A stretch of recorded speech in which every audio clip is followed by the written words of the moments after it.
ආයිබෝවන් රන්දුණු kitchen අපි කතා කරනවා විවිධ දේවල් ගැන. අපි සාමාන්‍යයෙන් බ්‍රෙක්ෆාස්ට් එකට හෝටල් එකට යනවා. හෝටල් එකේ යන හෝටලේ තියෙන ඇක්ෂන්. මේ ඇක්ෂන් ස්ටේෂන් එකේ ඉන්න ෂෙෆ් පාර්ට්නර් කුක් අපේ ගහනවා. සර්ට කොහොමද මේ එග්ස් වල ඕනේ? මල්ලිකට එග්ස් තමයි ඕනේ. හරි සර් කොහොමද වාට එග්ස් ඕනේ මොන විදියද? මට වල්ලි පිටර ඕනේ කොහොමද? නෑ සර් මම දෙන්නම් සර් කොහොමද මේකට කැමති වෙන්නේ?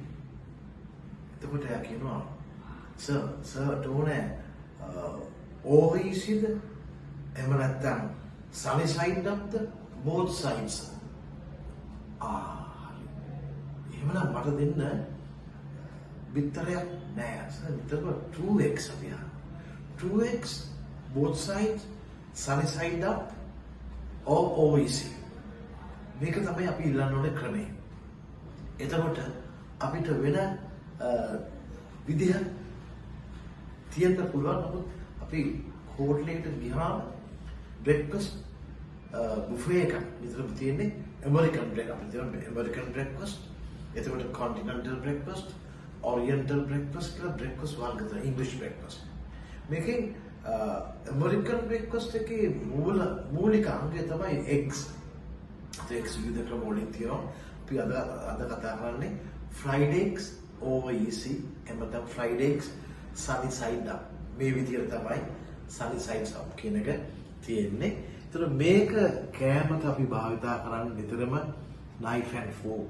අපි දකිනවා ගොඩක් වෙලාවට මේ knife and fork හරියට හසුරවන්න අපේ ගොඩක් දේ දන්නේ නැහැ. අපිට පුළුවන් මේ විදිහට පොඩ්ඩක් කපලා මේ විදිහට කෑමට ගන්න පුළුවන්. Beautiful piece of sausages and little bacon.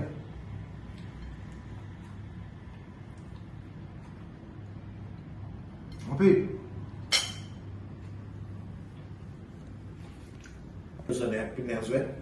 we are not finished. අපි තාම කෑම ගන්නවා කියලා පණිවිඩය දෙන්න මෙතන. මේ විදිහට අපි කෑම ගනිමින් පවතිනවා. එතකොට මේ බ්‍රෙක්ෆාස්ට් එක ගන්නදී මම විශේෂ බ්‍රෙඩ් වර්ගයක් ගන්නවා. උදාහරණයක් කියන croissants කියන. croissants. මේ croissants කියන බ්‍රෙඩ් එක 13 වෙනි සතවර්ෂයේ ඔරිජිනලි ආවේ ඕස්ට්‍රියාවෙන්. එතකොට Austrian Kipfel කියන වචෙන් තමයි මේකට ආවේ. මේක ෆ්‍රෙන්ච් පේස්ට් එකක් වුණා ඊට පස්සේ. නමුත් ඔරිජිනලි ඕස්ට්‍රියාව. මේ ක්‍රෙසන්ට් කියන්නේ අඬසඳ කියන එක. මේකට කියන්නේ croissants කියලා. මේ ක්‍රෙසන්ට් කියන්නේ අඬසඳ කියන එක වචනේ පාවිච්චි වෙන්නේ. ඒතර මේක කෑමට අවශ්‍ය නම් අපි කරන්නේ මෙතනින් අපි තමයි eggs අවශ්‍ය පොඩි ප්‍රමාණයක් අරගෙන විතරම knife එක right එකේ left එක මේ විදිහට අපි එකතු කරලා ගන්න පුළුවන්. අරගෙන මෙහෙම කෑම ගන්නවා. එහම කෑම ගන්න ගමන්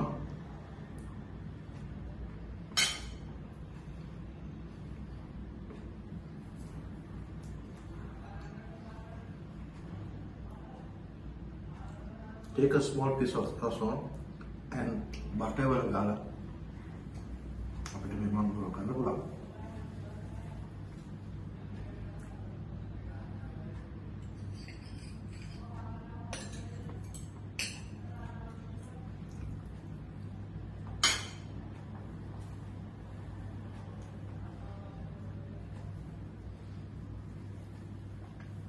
ඉතින් මේ නැප්කින් එක පාවිච්චි කරන්න පුළුවන් අපේ ලැක්ස් ඉදලා අපි අද කතා කරන්නේ ඇමරිකන් බ්‍රෙක්ෆාස්ට් එකේ 2 fried eggs OEC එහෙම නැත්නම් sunny side up කියන ඩිෂ් එකේ තියෙන ස්වභාවය නැවත හමු වෙමු බ්‍රෙක්ෆාස්ට් ඩිෂස් එක සහ තවත් ඩිෂස් එක ශ්‍රද්ධිසින්න රන්දුණු කිචන් සමගින් අපි හිතනවා ඉදිරියට ඔබට දැනුවත් කරන මේ වගේ දේවල්.